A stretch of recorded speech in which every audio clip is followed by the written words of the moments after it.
Thank you to all the response to my video about compressed air on aeroplanes. I do see all the comments, and I do understand, obviously, that some people have worked in this industry. We had Don, who's building his own aeroplane, and also Vinny TV, also is an engineer, and I hear everything. But when I look at this picture of this aeroplane wing, the tanks are quite small then in this plane, aren't they, when you actually see that a good half of the wing here is actually rudders, and all separating out. I mean, they can only be feeder tanks in there. I mean, there's also electrics and things in here, so yeah, again, I'm like, wow, so where are these tanks? And then thank you to Robin Williams, who put this link into the post of the compressed air. If you look at a cross section of a fuelage liner, of a light airliner, the part where you're sitting, you're right to wonder where on earth there's still place to put fuel tanks for this thirsty beast. So wait for it. There. And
this is a picture to show how air flows through an engine.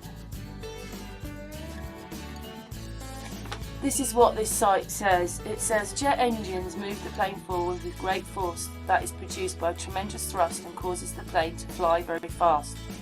All jet engines, which are also called gas turbines, work on the same principle.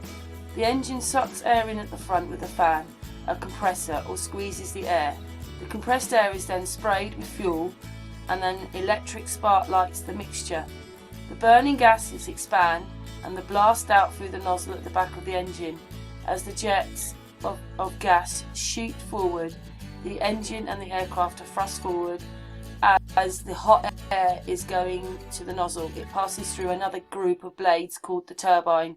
The turbine is attached to the same shaft as the compressor. Spinning the turbine causes the compressor to spin. So, and obviously that bit there is just explaining the image that I have just showed you, which is this one here.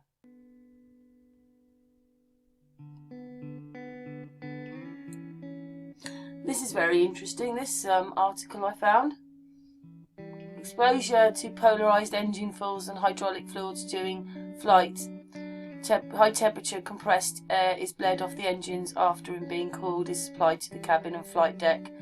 On the ground, airlines often use a smaller compressor located in the aircraft tail called the auxiliary power unit.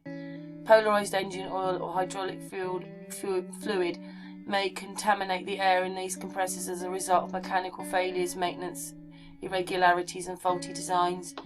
Crew members may report a visible haze or smoke in the cabin, flight deck, and or a smell often described as dirty socks. Carbolic acid is burning engine oils. Chemicals, vomit or burning oils exposure may be greater in the flight deck than the cabin because of the higher per person bleed airflow. Obviously, to take off, for this compressed air to be working in the cabin for us, the plane has to be pressurised. So cabin air pressure is increased as the jet gains altitude. Some of the air pressure compressed by the plane's engines is routed through air conditioning packs located at the point where the engine wings join the body. The air then penetrates the pressure shell and is transported through riser ducts overhead distribution. So basically the cabin is pressurised for this air to be in. So this is also what it says, how pressurisation works. Outside air continually enters engine where it is compressed by the compressor. The outside air gets very hot as it becomes pressurised. This air flowing through ducting in the wing. It is further cooled by the main air conditioning units inside the cabin. The cooled air then flows to a mixture chamber. Cooled outside air then mixed with a recirculated air that has been cleaned with high efficiency filters. The filters are similar to those used in critical ward hospitals. Well, that's what it says.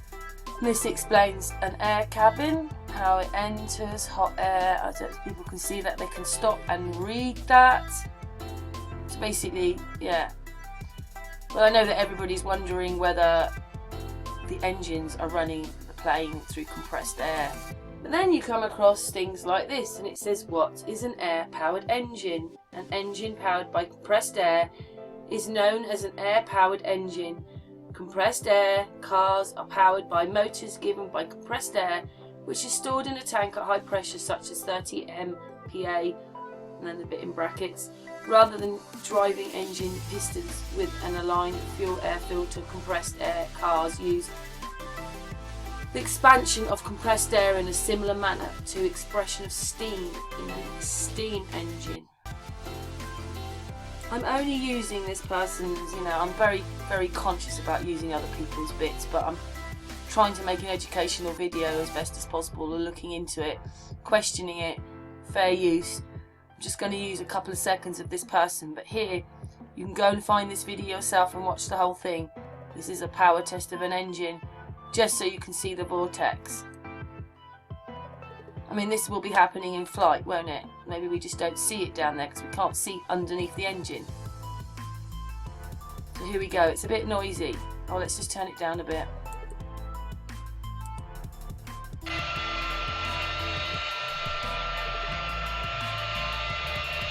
Obviously they're testing this plane out, and there is the vortex. This is a reply to the person of this video. Awesome, she desperately wants the air, but they won't let her have it. She's increasingly tense, shaking violently in with anticipation, hot breath wasted in the wind. To be honest, that's sort of what he's saying here, because when it gets to a couple of minutes or whatever, it starts to at 1 minute the plane is shaking because it needs this to be working. So that's really amazing that the aeroplane just seems to be completely working on compressed air, either way you look at it, in the cabin to pressurise it, and these engines are working with compressed air. So they obviously don't need very much fuel then, do they, is my point. He says that they're linked to the compressors, the engines are linked to the compressors in the aeroplane. It's hard to get your head round when they say that there are tanks in there for the engines on the plane. It's hard to get your head round, isn't it? How big these tanks are in here. They can't be that big, can they? I mean, we all just imagine that the wings are something solid, but as you can see, they're not. They're flaps. I mean, you can see. This is, look. Where are the tanks? Now, this is a diagram of a 757. Left fuel tank, centre tank, right main fuel tank. Do you see that? It's put on the whole wing.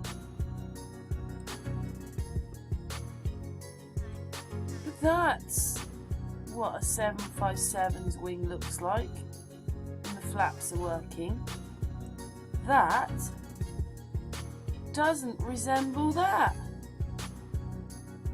Does this resemble what that picture's showing you? No, it doesn't. See, this says, I'm going to show you by taking it over there, that this is the fuel tanks of a 757. Yeah, right. So the fuel tanks take up most of the wings.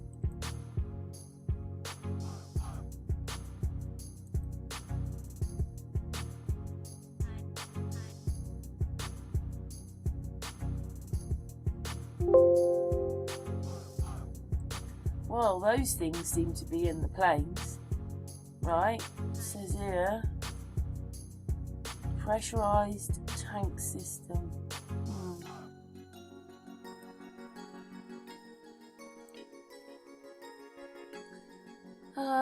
The tank system of a 747. Well, this is a wing of a 747.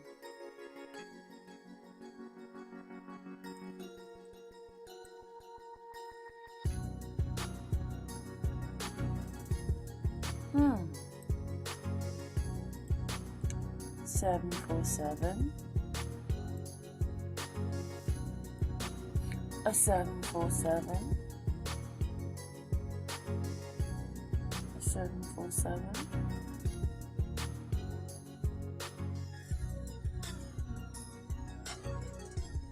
A 747.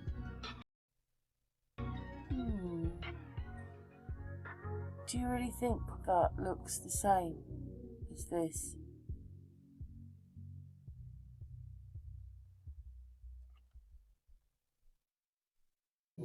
I mean, look, I can see through here. And all these flaps move. You can see right down to the engine. So where are the tanks? And only a small there then. Now we already know that these are just flaps. You can see it more when it's landing.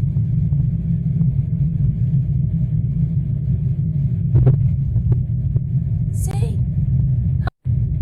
It's just flaps. No fuel tanks. No fuel tanks in this bit here. It's lying to us. There's no fuel tanks in there. Look how thin all that is. They're tiny little feeder tanks maybe, but gee.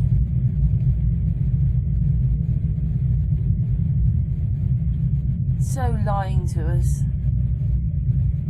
Ladies and gentlemen, sir.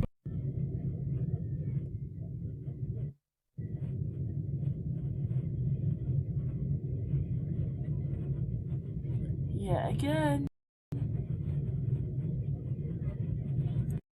This is a simulation of an aircraft fuel sloshing simulation. It just doesn't match up, does it? None of it matches up.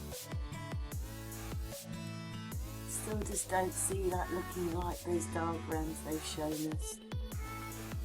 Yeah, I'll have to leave it with you guys. Yeah, those tanks. I'm sorry, I'm just trying to finish, but I keep finding a few more pictures. Yeah. Okay.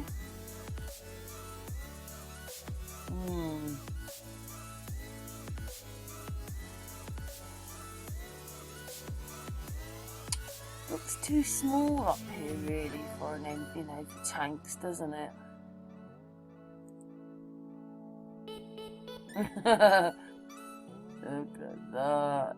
Where's the tanks? Look, it's only that thick. Anyway, so what do you think then, guys?